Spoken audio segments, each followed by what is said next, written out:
Hello, and welcome to our latest episode of the Useless Information Podcast. I'm your host, Michelle, and before I get into today's topic, we have a few things to talk about. First, let's get into the madness of Meghan Markle and her fake super chase. Then I'm going to touch on Lori Vallow Daybell. But listen, I have no clue what Meghan Markle was thinking. None whatsoever.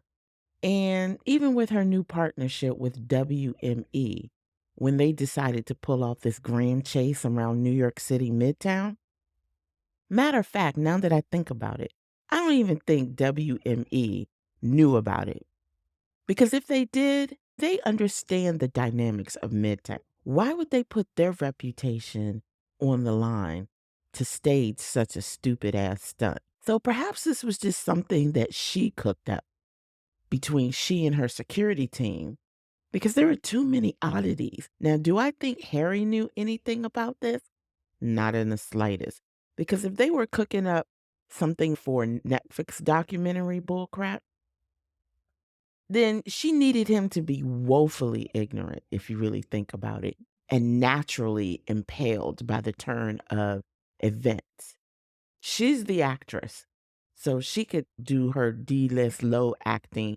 He can't tell when she's acting or when she's not.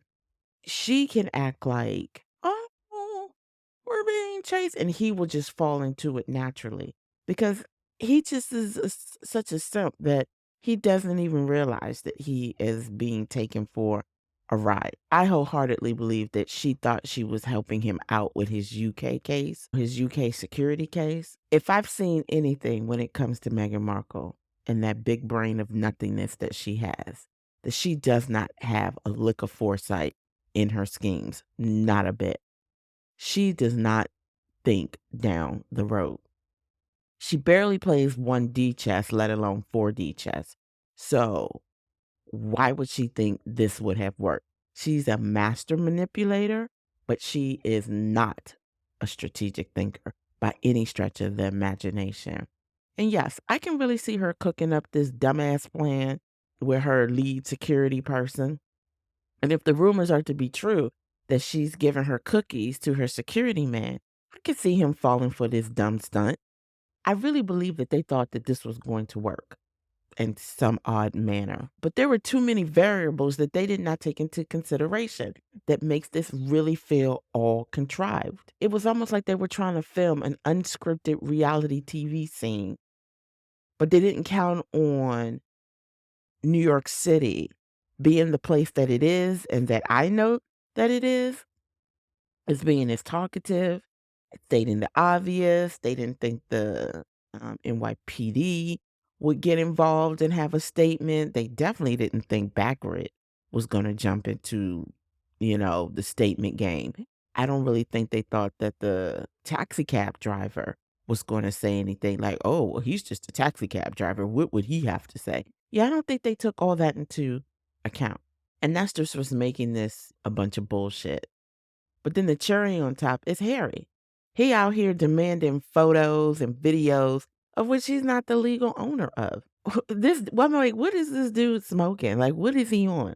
I think he clearly forgot that he's in the United States of America and he was on a public road and he has no right to these things of which he demands. Like, not at all.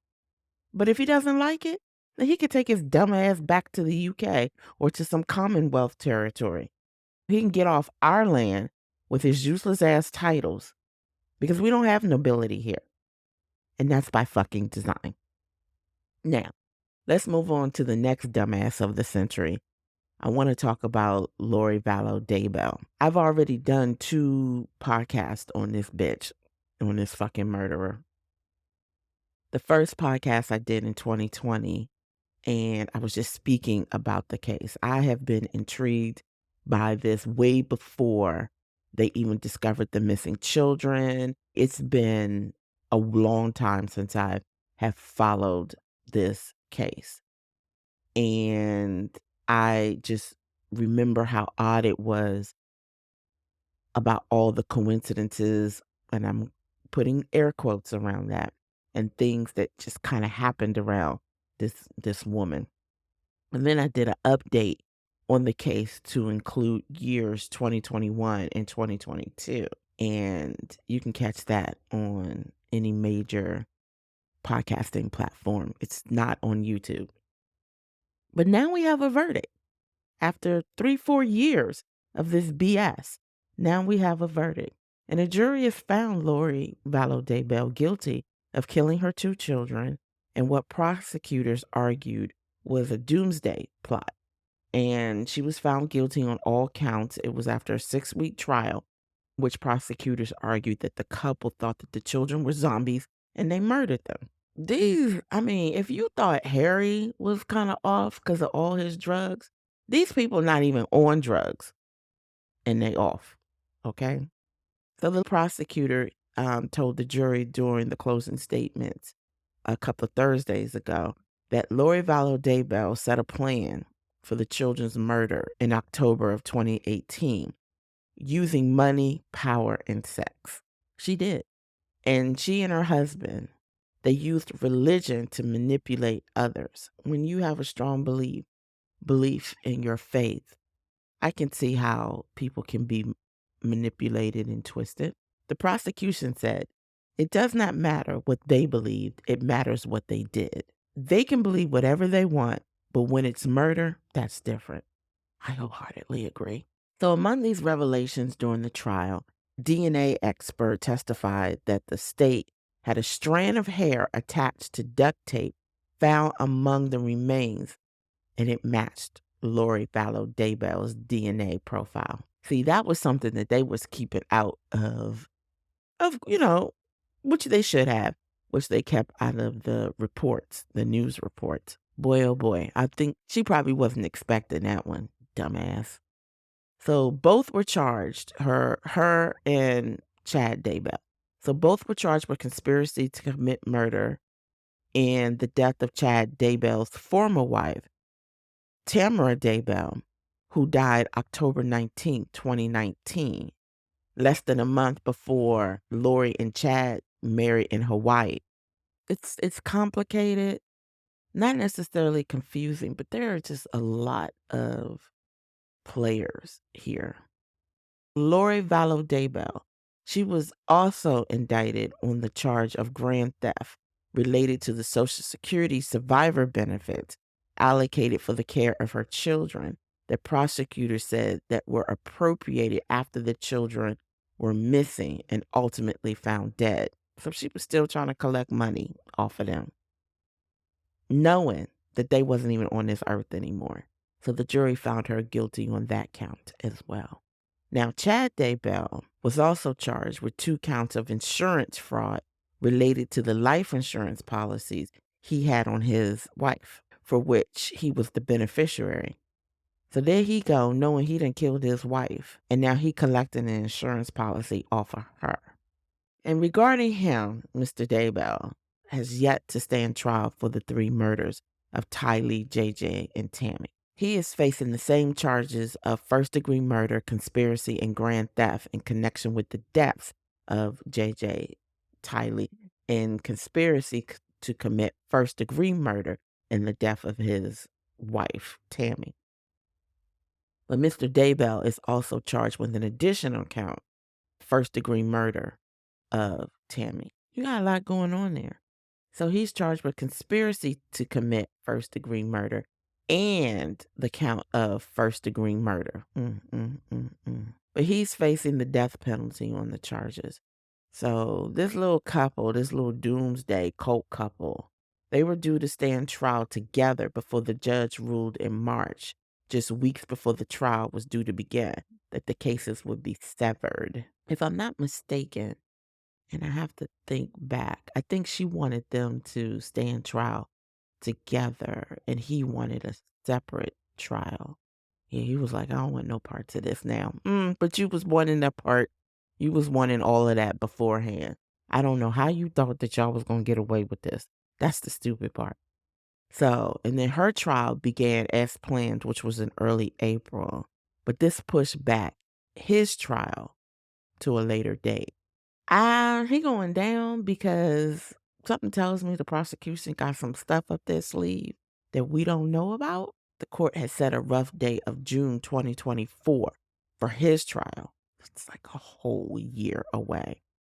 And then Judge Stephen Boyce said sentencing would occur for Lori Vallow Daybell in about 3 months. So by the time summer's over, we should know what that bitch gonna get.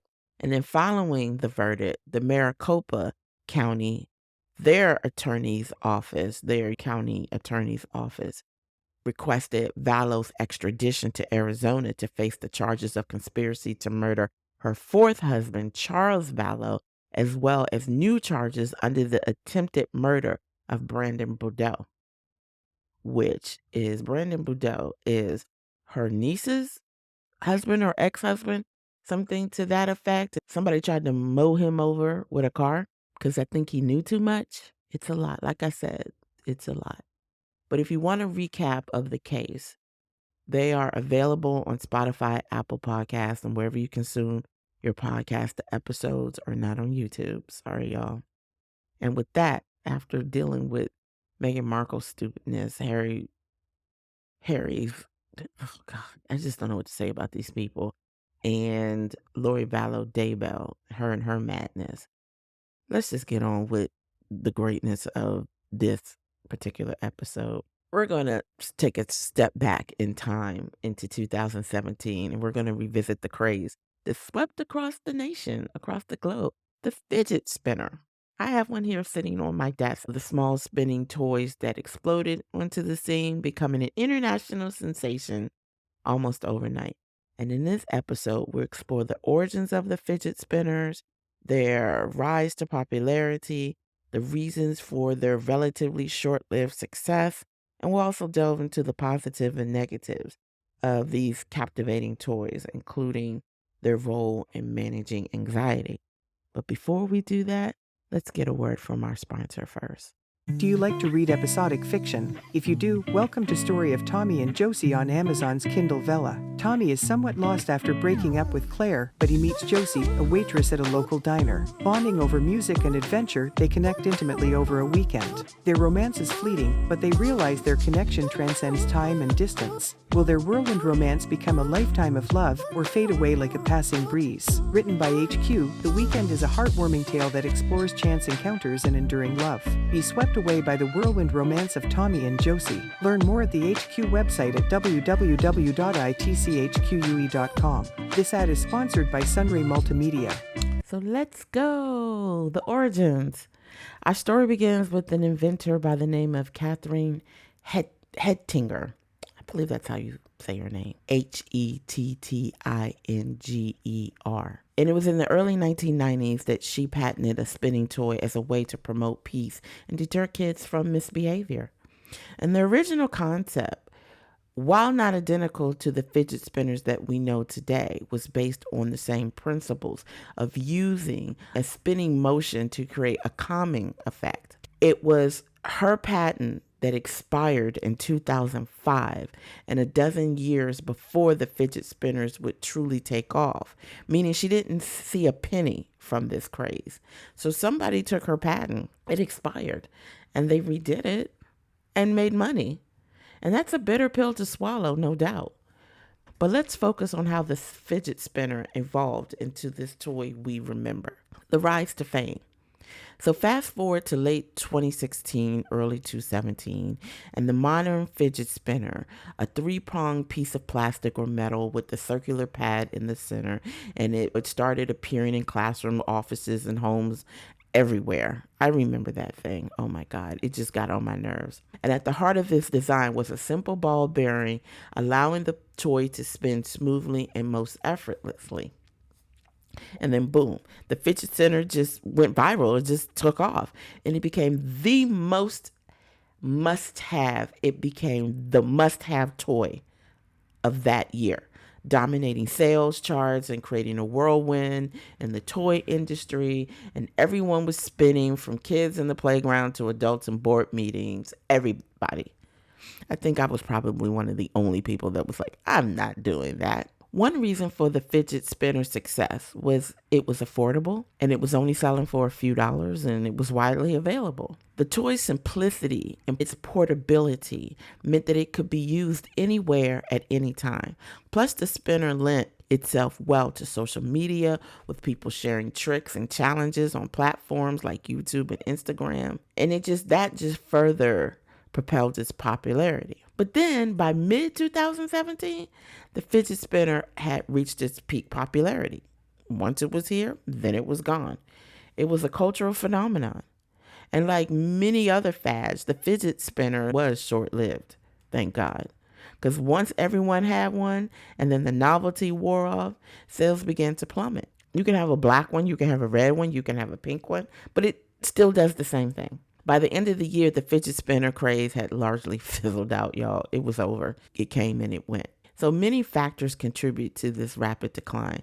It was market saturation, lack of innovation, the inherently fleeting nature of fads.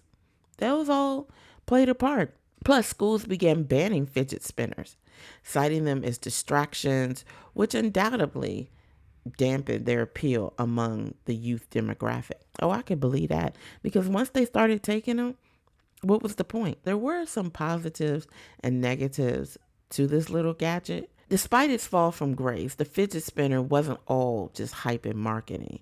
It is worth noting that these captivating little toys didn't entirely disappear. Instead, they've transitioned from a fad to a functional tool for many users.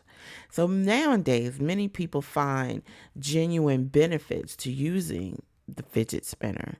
For those with attention disorders such as ADHD, the fidget spinner provides a physical outlet for restless energy. It's offered as a non-disruptive way to keep hands occupied, and it promotes focus and concentration. So the fidget spinner was touted as an aid for anxiety. The repetitive motion of spinning was calming for some users, and they found a place in therapeutic settings. Occupational therapists, for instance, they have employed them as means of improving fine motor skills and encouraging concentration with their clients. And for some, the repetitive motion of spinning and the tactile stimulation, and it helps to manage symptoms of anxiety or restlessness. So the fidget spinner has been incorporated also into mindfulness practices. The rhythmic sound and the motion of the spinner, it helps to anchor your attention, and it acts as a physical focus point during meditation. And some people find that watching the spinner and the synchronization with their breath while it rotates, it begins to bring about a sense of calmness and focus. But in the educational sphere, despite the initial backlash and widespread bans, some teachers and educators have found ways to integrate the fidget spinners into their classrooms. So instead of banning them outright, they've established rules and guidelines for their use, recognizing that for some students, having a small handheld item to fidget with can facilitate better concentration. But let's get on to some of the negative aspects, because it's important to have a balance. So when you look at all the positives, there's some negative of things. First, there were safety concerns. Reports had emerged of kids swallowing small parts, particularly the bearings in the middle of the spinners, which posed a choking hazard, which meant they were taking them apart. There were also incidences of low-quality spinners breaking apart mid-spin and then causing potential injury.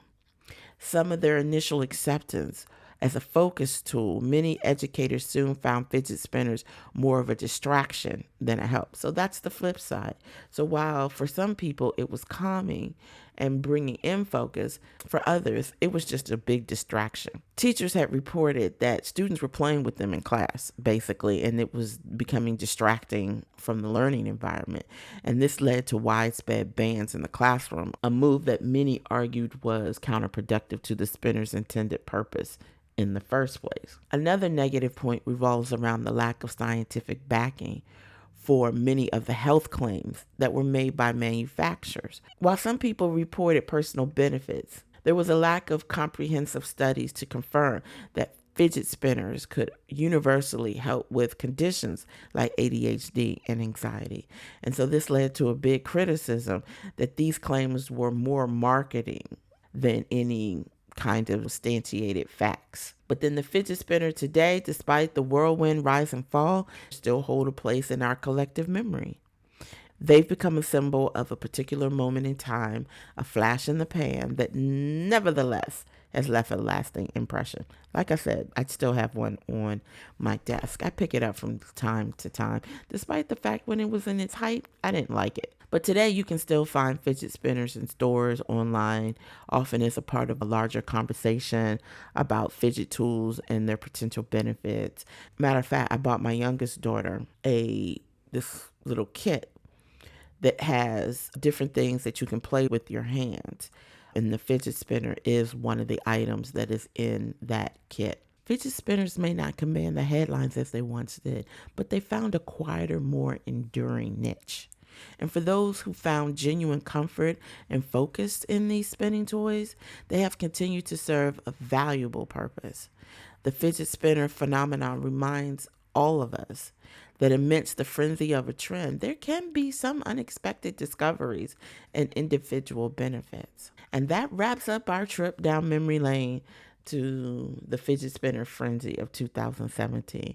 From its humble origins to its meteoric rise and subsequent fall, the story of the fidget spinner is a fascinating study of a modern day fad. It's the tale that encapsulates the power of social media, the allure of the new, and the potential for simple objects to captivate the world. So today we covered the craziness of Meghan Markle, always, the ultimate stupidity of Lori Vallow Daybell, and just a little thing about fidget spinners, something useless to think about.